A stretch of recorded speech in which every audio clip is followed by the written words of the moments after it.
1914 கிட்டத்தட்ட 110 வருடங்களுக்கு முன்பாக ஈரோட்டில் ஒரு கிராமத்தில் நடந்த அறுவடை திருவிழா எப்படி நடந்திருக்குன்னு பார்க்கலாமா? பள்ளி குழந்தைகள் அழகாக செய்யப்பட்ட காகித பேனர்களுடன் பாடல் பாடிக்கொண்டே ஊர்வலமா வராங்க. கிராம மக்களும் பரிசு பொருட்களுடன் நடந்து வராங்க. பள்ளி முடிந்த பிறகு எல்லாரும் ஒன்று கூடுகின்றனர். கிறிஸ்தவம் ஏற்கனவே 6 கிராமங்களுக்கு சுற்றி பரவி இருந்தது. அழகாக உடை அணிந்த ஒருவர் மிஷினரியின் பக்கத்துல அமர்ந்திருக்கிறாரு. மணிகாரர் என்று அழைக்கக்கூடிய கிராமத்து தலைவர்கள் 2 பேர் அங்க வந்திருந்தாங்க. ஒருவர் காம்பியாம்பட்டி தலைவர், இன்னொருவர் விஜயமங்கல தலைவர். விஜயமங்கல தலைவர் அறுவடை திருவிழாவை துவக்கி வைக்கிறாரு. கூட்டம் தொடர்கிறது. பள்ளி குழந்தைகள் பல பாடல்களை பாடி கதைகளை சொல்கின்றனர். மிஷினரியும் அவர்களை வரவேற்றாரு. தலைவன் மக்களிடம் பேசும்போது மிஷினரிமார்கள் செய்த நற்செயல்களை பாராட்டுகிறாரு. விஜயமங்கல கிராமத்து தலைவர் இவ்வாறு சொன்னாரு: கிறிஸ்தவம் முதலில் கிராமத்திற்கு வந்தபோது அதை இகழ்ந்து முக்கியத்துவம் நான் கொடுக்கவில்லை. ஆனால் காலப்போக்கில் மாற்றங்கள் கிராம மக்களிடையே பரவி பிற்படுத்தப்பட்ட மக்களின் மனதில் புதிய நம்பிக்கை மற்றும் வாழ்க்கை கிடைக்கும் என உணர்ந்தேன்.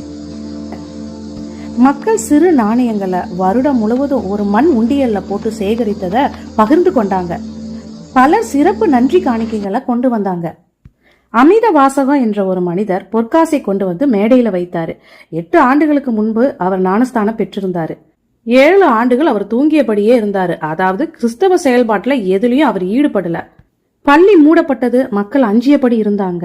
அப்போது கடவுள் வேலை செய்து அவருக்கு ஒரு விழிப்புணர்வு ஏற்பட்டது. அவர் வீடு, பணம் அனைத்தையும் கிறிஸ்தவ பணிக்காக அர்ப்பணித்தாரு. கல்வி அறிவு இல்லாதவரா இருந்தாலும் கூட நல்ல விசுவாசம் உள்ள மனிதரா இருந்தாரு. போதகர் Thiru Thangamuthu catch my relative society போன்ற இயக்கங்களை முன்னெடுத்து பல கிராமங்களுக்கு பரவ செய்தாரு. 7 வருடத்துக்கு பிறகு நிறைய புதிய ஆத்துமாக்கள் வந்தாங்க. ஆடுகள், கோழிகள் மற்றும் பிற காணிக்கைகள் எல்லாம் விற்று 98 ரூபாய் சேகரிக்கப்பட்டது.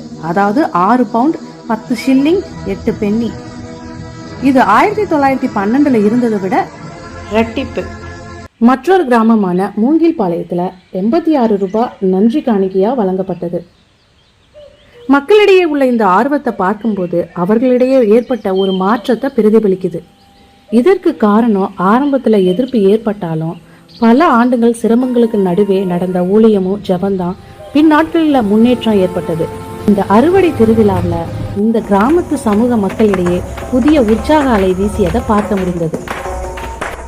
இது போன்று ஈரோடு கிராமங்களில் நடைபெற்ற ஊழியங்களை பற்றி அறிந்து கொள்ள மிஷன் கிரானிக்கலை தொடர்ந்து ஃபாலோ பண்ணுங்க. தேங்க்யூ.